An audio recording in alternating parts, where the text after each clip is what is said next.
हाल ही में गाना मैं सुन रही थी कि जिसका हिंदी में अर्थ ये था, पंजाबी गाना है कि अगर रावी नदी में पानी नहीं है तो हमारी प्रेम कहानी नहीं है। वो गाना सुनते सुनते मैं फ्लैशबैक में गई। राज कपूर साहब का बहुत खूबसूरत गाना दिमाग में आया, गंगा मैया में जब तक पानी रहे, गाने वाली तेरी जिंदगानी रहे। फिर मनोज साहब का एक और गाना जहन में आ रहा था, जिसमें वो नदिया और दो धारों की उनकी फिल्म में जिक्र है। मैं ये सोच रही थी कि संगीत ने हमारी ज़िंदगी में पानी, नदी, पेड़ पौधे, वातावरण को कितनी खूबसूरती से लेकर के हम आए हैं और अपने खामोश लम्हों में हम कैसे जीते हैं प्रकृति को। लेकिन असली ज़िंदगी में हम क्या कर रहे हैं और क्या नहीं कर रहे हैं, क्या इस पर अब किसी को वक्त है सोचने का? कौन सोच रहा है, कौन कर रहा है? सिनेमा समाज का रिफ्लेक्शन होता है, आईना होता है।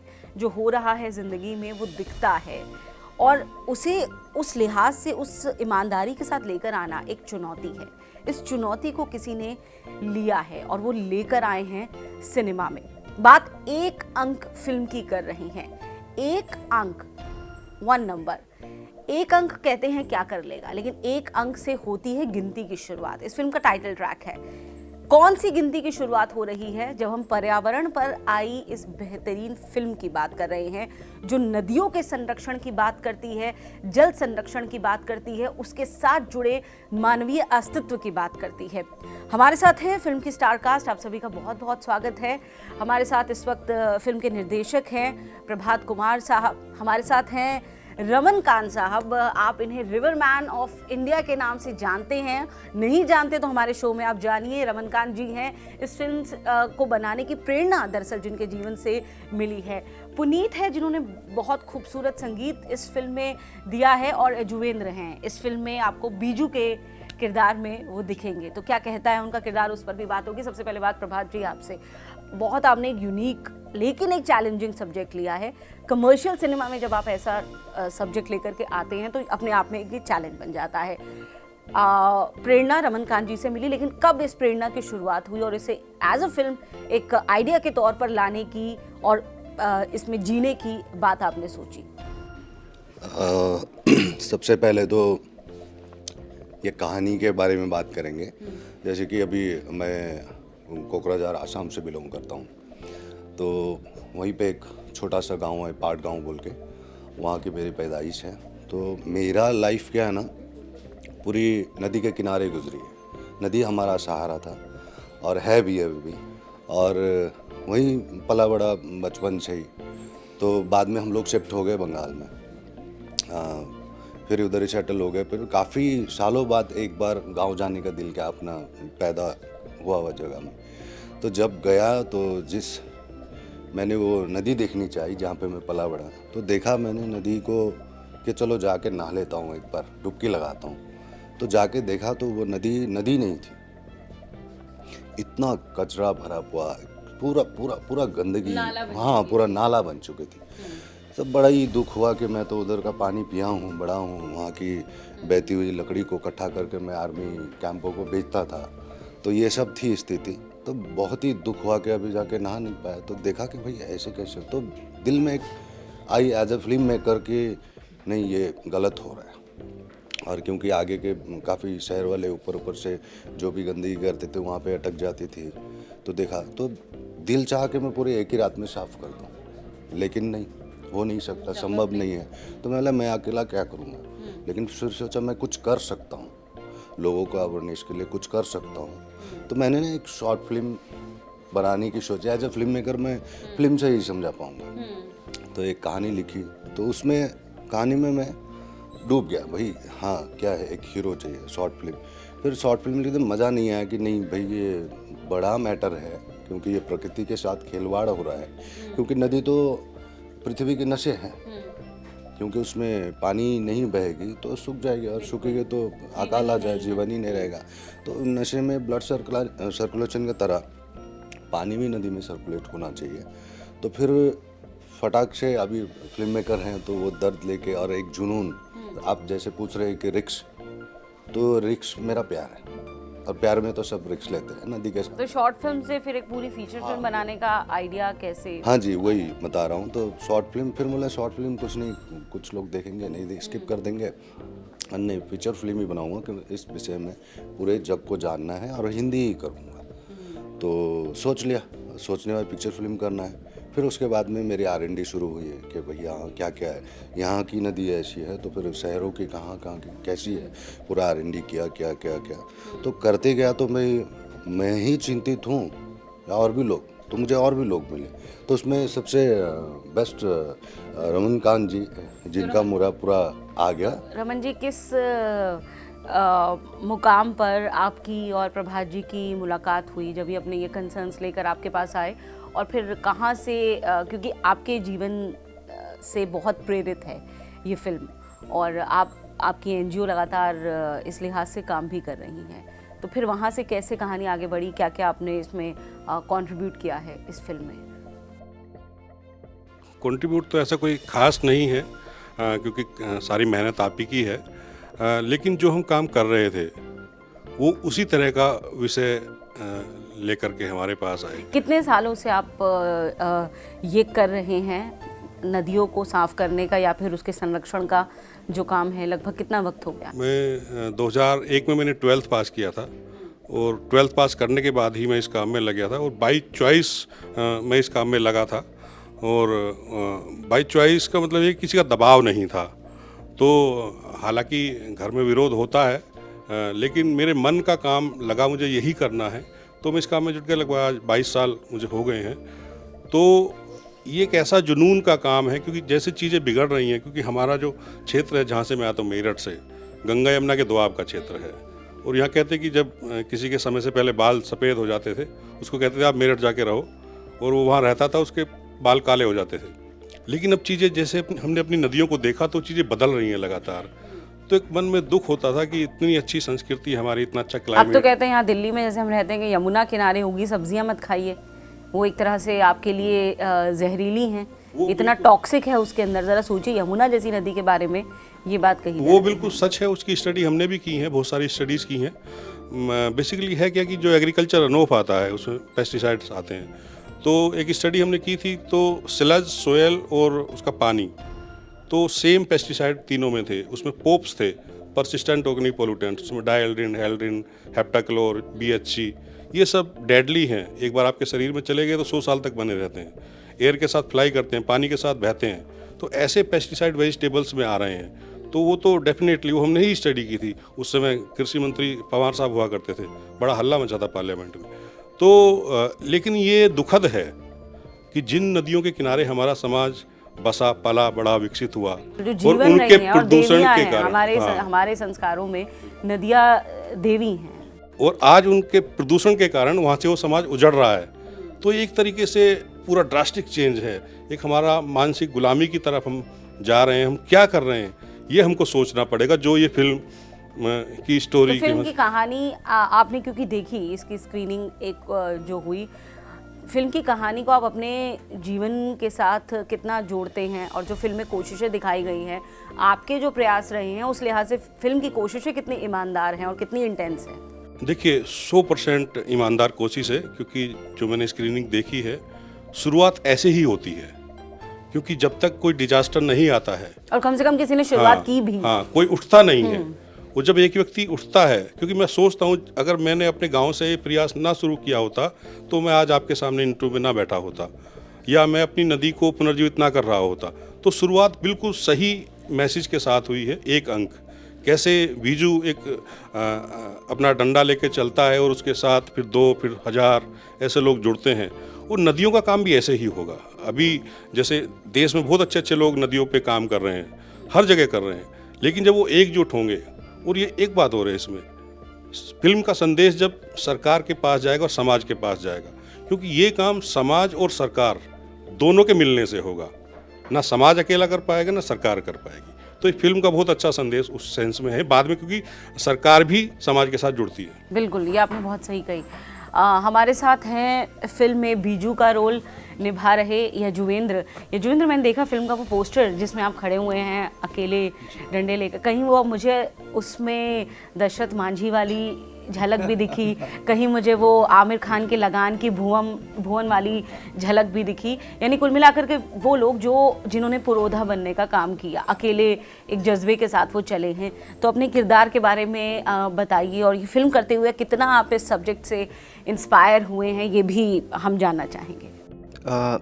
एक्चुअली जब ये किरदार मुझे ऑफ़र हुआ था तब तक मैं सिनेमा तो कर रहा था, फिल्म्स कर रहा था, मैं म्यूज़िक वीडियोस कर रहा था। बट ये जब फिल्म ऑफ़र हुई मुझे, तो मुझे एक बात का जो बहुत मतलब अच्छे से एहसास हुआ वो ये कि ये फ़िल्म लाइफ टाइम एक्सपीरियंस होगी मेरे लिए, जो कि बन भी गई एक्चुअली में। क्योंकि ये फ़िल्म अपने कहानी के माध्यम से हमारे देश के नेशनल कैरेक्टर की बात करती है कि हमारे देश का राष्ट्रीय चरित्र कैसा होना चाहिए। सरकारें किसी की भी हों, लेकिन अगर जन सहभागिता नहीं होगी तो दुनिया का कोई भी काम सही से नहीं हो पाएगा, है ना। क्योंकि हम ये बोलकर पीछे नहीं हट सकते कि भाई ये सरकार का काम है, हम क्यों करें इसको। तो उसमें सरकार और अगर लोग मिल जाएंगे तो बहुत अच्छे से चीज़ हो जाएगी। अब मेरी जो फिल्म है, जो मेरा किरदार है, वो बेसिकली बहुत सिंपल है, बहुत गाँवठी है, गाँव का एकदम अल्हड़ लड़का है वो। और वो किस तरह से एक यात्रा पर निकलता है एक घटना के बाद, उसी की ये एक संक्षिप्त यात्रा है देखा जाए तो। इससे पहले ये जुवेंद्र कभी रियल लाइफ में, क्योंकि आपने भी देखा होगा, सिनेमा से जुड़े हुए हैं तो एक सोशल अवेयरनेस हो ही जाती है हर लिहाज से, तो आपने नदियों की हालत देखी होगी और उसके बारे में पढ़ते होंगे। कभी इससे पहले आपने इस चीज़ को दिल के करीब पाया, रेलेवेंट महसूस किया, या फिर इस पर सोचने या रिएक्ट करने की आपको लगा कि ज़रूरत है? कभी फिल्म करने से पहले इस लिहाज से देखिए आपकी सोच क्या थी? जी, चूँकि हम गांव देहात से निकलकर मुंबई पहुंचे युवा हैं, तो हमने पूरी ज़िंदगी अपने आसपास नदियों को देखा है, बहुत करीब से देखा है, पशु पक्षियों को बहुत करीब से देखा है। हमको किसी विशेष जगह जाने की ज़रूरत नहीं पड़ी कहीं पर इन चीज़ों को महसूस करने के लिए। तो निश्चित तौर पे ये बात जहन में तो रहती थी कि नदियाँ पहले ऐसी थीं, अब ऐसी हो गई, और कैसे उनको बेहतर हालत में लाया जा सकता है, वो मुझे इस फिल्म से पता चला। इस फिल्म के थ्रू जो मैंने महसूस किया वो ये कि एक एक्टर की, एक फिल्म मेकर की जो सोशल रिस्पॉन्सिबिलिटी होती है, आप इससे भाग नहीं सकते कि हमें सिर्फ पब्लिक का एंटरटेनमेंट करना है, हमें उस एंटरटेनमेंट के साथ साथ एक सशक्त संदेश भी देना है ना। सिर्फ हमारा काम मनोरंजन करना नहीं है। तो ये जो फिल्म है वो हमारी जो राष्ट्रीय चरित्र है उसको बताती है, हमारी जिम्मेदारी को बताती है कि हमारी क्या भूमिका होनी चाहिए इस देश को सही करने में, इसकी जल संपदाओं को बचाने में। चूँकि ये फिल्म नदी के ऊपर है तो मैं उसी की बात कर रहा हूँ अभी, तो ये है। बिल्कुल। फिल्म में बहुत अहम रोल होता है संगीत का, और अगर संगीत अच्छा हो फिल्म में तो कहते हैं कि फिल्म में जान आ जाती है। बैकग्राउंड म्यूज़िक जो है वो दरअसल लोगों को फिल्म से जुड़ने में बहुत बड़ी मदद करता है। पुनीत हमारे साथ हैं जिन्होंने इस फिल्म में बहुत खूबसूरत संगीत दिया है, जो हर तरफ जिसे लेकर के चर्चा हो रही है। तो पुनीत, पहले तो बहुत खूबसूरत संगीत है फिल्म का, जो रिव्यू और जो फीडबैक मिला है, और बड़े अच्छे संगीतकार आपने इसमें रोपिन किए। सोनू निगम है, पलक मुंछाल है, पैपॉन है इसमें। तो इतने अच्छे सिंगर्स को सबको एक साथ आप कैसे लेकर के आए, और बताइए ज़रा कैसे इस फिल्म में, क्योंकि नदियों की बात आती है और मैंने चर्चा की शुरुआत में कहा था कि बहुत खूबसूरत गाने हमारे सिनेमा में नदियों पर, नदियों को जोड़ करके बने हुए हैं। तो संगीत की यात्रा कैसी रही फिल्म की? सो बेसिकली जैसे ही सर ने मैं सर को बहुत पहले से हमारी बातचीत होती थी। सर का नॉर्मली सर का सडनली एक बार मेरे को रात को कॉल आता है 1 बजे कि यार मैं किसी टॉपिक पे मूवी बना रहा हूँ and it's a social subject. So like I was मैं बहुत ज़्यादा इंटरेस्टेड था, तो मैंने कहा नहीं सर ठीक है करते हैं। तो सर ने मुझे ये लाइन दी, 1 अंक से ही होवे गिनती की शुरुआत। सो बिकॉज हम सभी मैं भी यहाँ से ही बिलोंग करता हूँ, इस NCR से बिलोंग करता हूँ, एंड हम सब ने देखा है पानी की समस्या हमारे यहाँ सब है। सो या तो लोग जागरूक नहीं हैं या फिर हम जागरूक होके भी नहीं करते हैं चीज़ों को। सो सर ने मुझे रात को ये लाइन बनाई। सो मेरे दिमाग में चल रहा था कि नहीं 1 अंक से ही होवे गिनती की शुरुआत। So early morning, because musicians की रहता है कि हम एक गाने में टाइम लेते हैं, पूरा दिल देना चाहते हैं सारी चीज़। सो मैं बना रहा था तो मुझे सडनली एक दिन कॉल आता है सर का कि अच्छा पुनीत मिलते हैं। सो मैं अपने स्टूडियो में था तो मैंने कहा आई थॉट सर सिलीगुड़ी रहते हैं। सो मैंने कहा नहीं सर सिलीगुड़ी तो नहीं आ पाऊँगा मैं। सर ने कहा नहीं मैं मुंबई आ गया हूँ, मिलते हैं। सो ऐसे गाने की शुरुआत हुई और लिटरली आप ये देखिए गाने 3 गाने हैं एंड तीनों गानों में हम बोल सकते हैं कि लिरिक्स सर की तरफ से आए हैं और लिरिक्स राइटर भी हैं, बट तीनों गानों में एक आत्मा जो होती है दोनों, वो चीज़ का मिलन हुआ है। मतलब आप ये समझिए कि गाने एक बार में नहीं बने। सर ने कहा कि नहीं मुझे इतना गाना ऐसे चाहिए, बाद में मुझे बिकॉज आप एक अंक गाने भी जो आज ही रिलीज़ हुआ है उसमें आप देखेंगे कि एक आंदोलन टाइप का क्रिएट होता है। सो वो भी हमारे ऑब्वियसली लिरिक्स का एक जर्नी थी। सो या दैट्स हाउ एंड सिंगर्स जी जो आज रिलीज़ हुआ है ये बहुत दिल के करीब है गाना। तो गाना है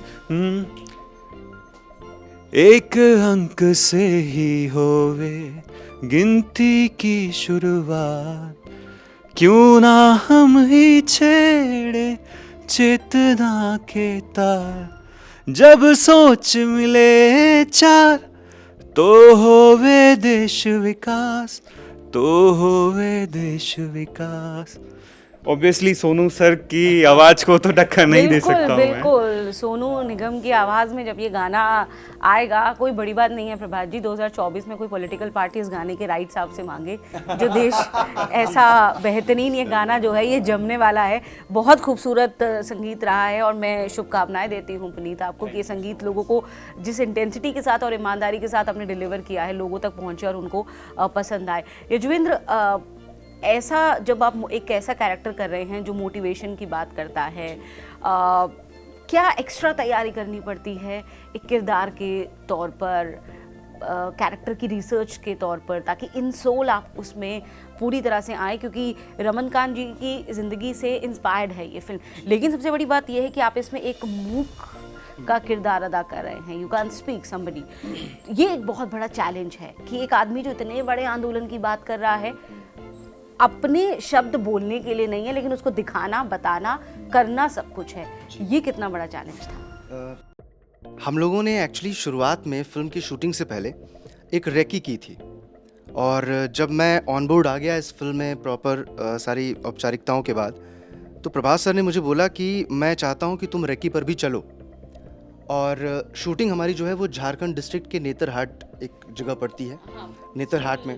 हाँ, नेतरहाट का वो स्कूल काफ़ी फेमस है, तो नेतरहाट में पूरी फिल्म की शूटिंग हुई है। कुछ पोर्शन हमारा रांची में भी शूट हुआ है। तो सर जब मुझे वहाँ ले गए तो सर ने एक कॉम्प्लीमेंट मुझे डे 1 दिया था कि उनका जो कैरेक्टर है बेसिकली वो मूक तो है ही, लेकिन वो इनोसेंट भी बहुत है। तो उन्होंने मेरी एक पिक्चर देखी थी, उस पिक्चर के बिहाफ पर उन्होंने मुझे फाइनल किया। उन्होंने बोला कि आपको कोई एक्स्ट्रा प्रिपरेशन नहीं करनी, आपके चेहरे पर मेरा बिजू लगभग 70-80% दिखता है। सॉरी टू इंटरप्ट, आज के लड़कों के लिए कॉम्प्लीमेंट है ना, इतनी मासूमियत मतलब आपके चेहरे पर इन्होंने देख ली, ये बहुत कम होती है। तो अब जब उन्होंने देखा और रेकी पे ले गए मुझे, तो सर ने मुझे एक वर्कशॉप था, वर्कशॉप का पार्ट था वो, उन्होंने बोला कि तुमको बोलना नहीं है। अब आप सोचिए हफ्ते भर अगर आपको किसी एक जगह रखा जाए और एक ग्रुप के साथ रखा जाए और वो फिल्म की तैयारी है, तो आपसे वहां पर एक शब्द की भी एक्सपेक्टेशन नहीं कर रहा आपका डायरेक्टर। मैं चुप था और सर ने मेरे ऊपर फाइन लगाया था कि अगर तुमने एक बार भी बोला तो तुम्हें 500 रुपये देने पड़ेंगे। मुझे याद है कि लास्ट दिन जब हम लोग सब समेट कर लौटने की तैयारी में थे, तो हमारे जो ईपी साहब थे, पाई साहब, वो कुछ खाने की बात कर रहे थे और मैंने इंटरेस्टिंगली, मैं होटल मैनेजमेंट ग्रेजुएट हूँ बेसिकली, तो मैंने उनको कुछ उनसे एक्सप्रेस कर दिया और मैं ये भूल गया कि मैं फाइन लगने वाला है, तो मुझे पैसा देना पड़ा सर को। इसलिए पिक्चर का बजट थोड़ा सा बढ़ गया उस चीज़ की वजह से। तो वो एक था मामला। फिर जब हम लोग फ्लोर पे गए, तो मैं आपको बता दूं, मैंने अपनी लाइफ में आज तक इतनी संजीदगी जीवन में कभी नहीं दिखाई जो मैंने सेट पर दिखाई। मैं बहुत संवेदनशील हो गया। मतलब मैं शूटिंग से होटल तक कई बार जब मैं आता था तो मैं इन लोगों को ये बोल देता था कि सर गाड़ियाँ लेकर आप लोग जाइए, मैं पैदल ही आऊँगा, क्योंकि मेरा किरदार जो है वो गाड़ी में बड़ी बड़ी गाड़ियों में बैठकर जा रहा है, वो बड़ा अटपटा सा लगता है। तो मुझे लगता है कि जब तक मैं शूट पर रहा, बिल्कुल मैं कहीं भी मतलब रत्ती भर भी डिमांडिंग होने से बचा मैं, और मैंने उस किरदार की मासूमियत बचा कर रखी। और जितना हो सकता था, मतलब रास्ते में अगर चल रहा हूँ और चींटी मेरे पैर के नीचे है तो भी दबकर ना मर जाए, इस लेवल तक संवेदनशील। तो वो सारी संवेदनशीलता उस किरदार में मैंने डाली, उसकी ईमानदारी उसके साथ रखी, और ब्लाइंडली अपने डायरेक्टर के इंस्ट्रक्शंस को फॉलो करता रहा। मैं उस कैटेगरी में फॉलो इन होने वाला एक्टर हूँ जो डायरेक्टर को फॉलो करता है। उससे क्या चाहिए, क्योंकि फिल्म उनके दिमाग में है। मेरे दिमाग में मेरा कैरेक्टर हो सकता है, पर निर्देशक के दिमाग में पूरी पिक्चर होती है। तो मैं जो अपनी मेरी ऑनेस्टी है, जो मेरा डेडिकेशन है, वो यही है कि सर ने जो मुझे बोला एग्जैक्टली मैंने वैसा परफॉर्म किया, और उनकी संतुष्टि मेरी अचीवमेंट है। बिल्कुल। प्रभात जी, आप इस फिल्म को स्क्रीन कर चुके हैं, सरकारी नुमाइंदे इसमें जुड़े हैं, या फिर वो लोग जो इस बात का अब तक हवाला देते हैं कि जल संरक्षण, नदियों के संरक्षण या पर्यावरण के लिए वो कुछ कर रहे हैं, वो तमाम लोग भी इन स्क्रीनिंग्स में आए, फिल्म पर बात करी। वाकई में जो प्रयास हैं उनमें और हकीकत में कितना फ़र्क क्यों है? हर बार इतना फ़र्क क्यों आता है? क्या ये प्रयास दिखाने के लिए रहते हैं? ग्राउंड लेवल पर हमें बदलाव क्यों नहीं दिखता है चीज़ों में? देखिए, ये तो एक सोच के ऊपर डिपेंड करता है कि देखिए सरकार अपने तरफ से कोशिश करेगी, उनके जो भी डिपार्टमेंट है उनके तरफ से। ख़ास तौर से बोला जाए कि ये हम लोग आम लोग जो भी हैं, हम लोग हमारे इंडिया के हम पब्लिक में वो अवेयरनेस होनी चाहिए। जैसे कि जैसे आपने पूछा था कि रिक्स, तो मैंने बोला मुझे नदी से इक्स था तो रिक्स ले लिया। तो ये इक्स होना ज़रूरी है नेचर से, पर्यावरण से। जैसे भाई साहब को इक्स हो गया, भाई साहब अभी तक बस साथ निभा रहे हैं। तो ये लेकिन इस फिल्म पर आपके जो लोग रिएक्शन दे रहे हैं, फिर चाहे वो सरकार की तरफ से हो या फिर समाज की जो दूसरी ब्रांचेस के लोग हैं जो ये क्लेम करते हैं कि वो बहुत कंसर्न है एनवायरनमेंट को लेकर के, नदियों को लेकर के, उनके एफर्ट्स में आपको लगता है कि आपकी फिल्म कुछ बदलाव लेकर के आने वाली है? जी बिल्कुल लगता है और लेके आनी भी चाहिए, क्योंकि वो लोग भी क्या बोलेंगे, भाई आप लोग बोलते ना, मतलब स्वच्छ भारत रखो, स्वच्छ भारत, वो बोलेंगे, हम सुनते हैं, बस सुनते रहते, लेकिन वो सुन के हमको एक्शन में लाएंगे तो स्वच्छ भारत हो गया ना। तो एक्शन में लाना, तो मूवी एक ऐसा जरिया है कि जैसे कि हमारी मूवी को हर तरफ जहाँ भी स्क्रीनिंग में बहुत प्यार मिला है, आपको सभी रिलीज के बाद भी हम वही उम्मीद लगाए हैं, और हमें प्यार से भी ज़्यादा लोग समझ जाए ना। तो कब रिलीज़ हो रही है? आप लोगों को मैं चाहूँगी कि आप बताएं, और ये बताएं कि ये फिल्म ज़रूर देखें। बिल्कुल ज़रूर देखिएगा और हम लोग को सपोर्ट कीजिएगा, क्योंकि अभी हम लोग इंडिपेंडेंट फिल्म मेकर हैं और इतना जैसे कि ये प्यारा सा सब्जेक्ट लेके आए हैं, तो इसलिए आप लोग ज़रूर देखिएगा फिल्म। अभी हमारे नेक्स्ट मंथ के लास्ट तक में हम लोग रिलीज कर देंगे इसको। अभी हाँ जी, हाँ, जून के आखिर में। अभी 5 तारीख को टीजर लॉन्च हो रहा है, आप भी ज़रा देखिए। 2 कमेंट में आप लोगों से भी मैं चाहूँगा एक बार आज तक डिजिटल पर हम खास उसका रिव्यू करने वाले हैं। बहुत खूबसूरत, बहुत खूब। बिल्कुल। रमन जी, आखिरी सवाल मेरा आपसे है, इसके बाद हम चर्चा को विराम देंगे।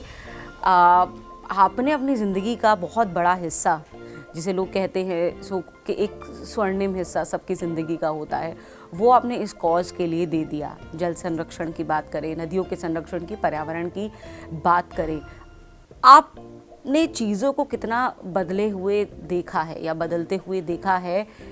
हम चाहे सरकारी प्रयासों की बात करें या उन और तमाम लोगों की जो बड़ी बड़ी बातें करते हैं, क्लेम करते हैं कि they are doing something for environment.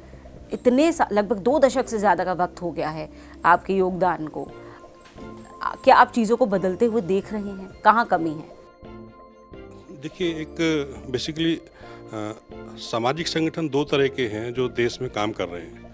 उसमें कुछ ऐसे हैं जो केवल दिन भर सरकार को भला बुरा कहते हैं और अपने प्रयास खाली उसी में लगा देते हैं। लेकिन अगर अपने प्रयास सरकार के साथ जोड़ दिए जाएं तो उसका रिजल्ट बहुत अच्छा आता है। शुरू में जब हमने शुरुआत की तो हमें भी ऐसा ही लगता था कि सरकार कुछ नहीं करती, सब कुछ सामाजिक संगठन करते हैं। लेकिन जब हमें कुछ रिजल्ट नहीं मिला तो लगभग 2009 के बाद से हमने सरकारों के साथ मिलना शुरू किया, तो उसके जो रिजल्ट्स आए हैं, अभी हमने लगभग कई नदियों के उद्गम खोजे हैं। अभी पिछले ही सप्ताह हमने सरस्वती के नीम उद्गम नदी की का भी बात ओरिजिन हुई। रिवाइव किया है हमने। हाँ, और सरस्वती के उद्गम की भी सरस्वती का भी बात अभी हुई। चल रहा है, सरकार उससे प्रयास कर रही है। तो ऐसे हर जिले में बहुत सारी नदियां हैं। जैसे बनारस में हमें 4 नदियों का जिक्र मिलता है, लेकिन अगर हम ब्रिटिश गजेटियर में देखें तो 8 नदियां वहाँ और हैं।